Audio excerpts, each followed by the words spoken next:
मैं मेन ड्योढ़ी से गुरुद्वारे की अब दीवान आस्थान की तरफ चल रहा हूँ और आप देख रहे हैं कि तमाम फ़र्श जो लगाया गया है ये रिसेंटली 2007 में पूरे कॉम्प्लेक्स में लगाया गया है। और अब हम दीवान आस्थान की अगर बिल्डिंग का जायज़ा लें तो बुनियादी तौर पर एक ऑक्टागन बीच में है, यानी कि 8 पहलू बिल्डिंग बीच में है और उसके इर्द गिर्द बरामदा और फिर एक और बरामदा। इससे पहले भी यही पैटर्न हम देख रहे हैं गुरुद्वारों के अंदर के एक बरामदा होता है।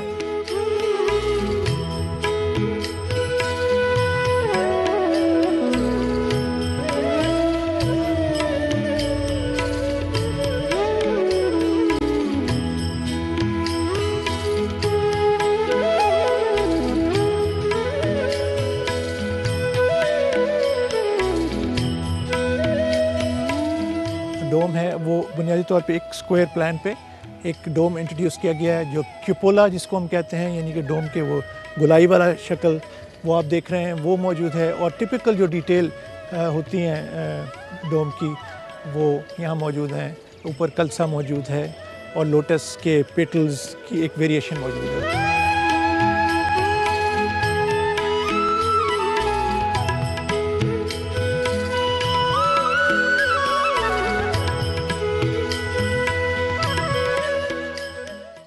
ये बरतानवी दौर में बनाई हुई ड्योढ़ी है और इसका दूसरा फसाड यानी कि मेन फसाड जो है हम आपको दिखा चुके हैं।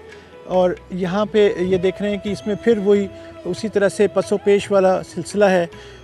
और इसके साथ साथ आप ये देख रहे हैं कि जैसे कि मुगलिया बिल्डिंग्स में हुआ करता था कि एक लेवल डिफरेंस के ऊपर एक फ्रीज़ बनाया जाता था, वो भी यहाँ एक 2 मंजिलों के दरमियान मौजूद है।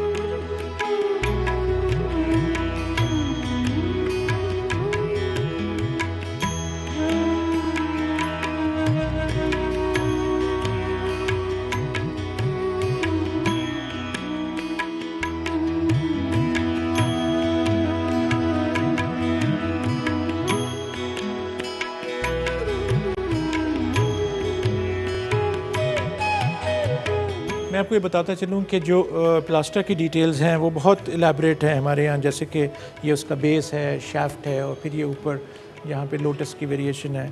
तो ये बेसिकली एक डेकोरेटिव पार्ट है। अगर आप इस सरफेस का जायज़ा लेंगे तो ये रिलीफ में ये काम किया गया है और यानी कि संगे मरमर यानी कि उभरे हुए नक्श हैं। ये मेरे हिसाब से पुराना है। बाकी गुरुद्वारे के जो यानी कि मेन ड्योढ़ी है वो अंग्रेज़ों के ज़माने की बनी हुई है। अब हम अंदर चलेंगे और इस इमारत का जायज़ा लेंगे।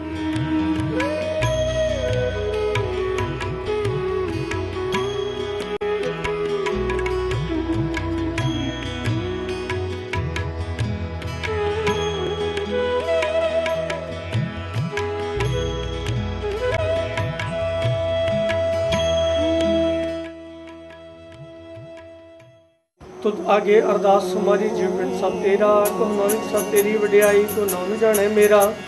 बोलना जी सतनाम श्री वाहिगुरु तू ओंकार। तू प्रभुदाता दान मत पूरा, हम थारे भिखारी जियो।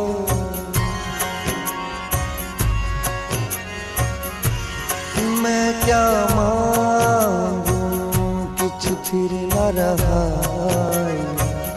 हर दीजिए नाम प्यारी जियो। तू प्रभुदाता सतनाम श्री वाहिगुरु। कट बनवारी जल थल मैयल गुप्तो बरते, गुरु शब्दी देख हारी जियो। तू प्रभुदाता दान मत पूरा। मैं बाबा गुरु नानक देव जी के जन्म स्थान से आपसे मुखातिब हूँ। ये नहायत अहम जगह है क्योंकि यहाँ जैसे मैंने बताया कि बाबा जी का जन्म हुआ। अगर हम इस इमारत का जायज़ा लें जो कि बाद में उस जगह बना दी गई है, तो ये एक ऑक्टागन शक्ल का हश्त पहलू किस्म की एक इमारत है और जिसमें आप देख रहे हैं कि ये मुख्तलिफ़ आर्चेस बनी हुई हैं एक एक पहलू में या एक एक साइड में, और ये तकरीबन आइडेंटिकल है चारों तरफ। बीच में गुरु ग्रंथ साहब जी रखे हुए हैं जैसे आप देख रहे हैं, और इसके ऊपर ये एक चातरी बनाई गई है जो कि हमेशा से जहाँ भी ये रखा जाता है तो वहाँ पे ये इस तरह की चातरी बनाई जाती है। अगर हम इस तरफ आते हैं तो ये जो एक वाक़या यहाँ पे 20वीं सदी के अवाइल 1921 में हुआ था जब महंतों ने यहाँ पर सिखों पर गोलियाँ चला दी थी, तो आज भी उसके निशान दीवार में मौजूद हैं। ये वो गोलियाँ हैं जो कि उस वक्त यहाँ पर चलाई गई और आज भी ये महफूज हैं वो निशान।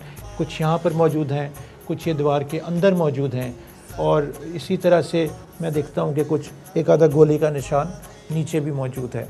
तो छत पे जिसको हम कहते हैं कि चंदोवा साहब यानी कि एक चांदनी सी लगाई जाती है, और ये भी एक अहम जुज़्व है। तकरीबन हर जन्म स्थान में ये इस किस्म की चांदनी लगाई जाती है और नहायत दिलकश और ख़ूबसूरत काम इस पर हुआ।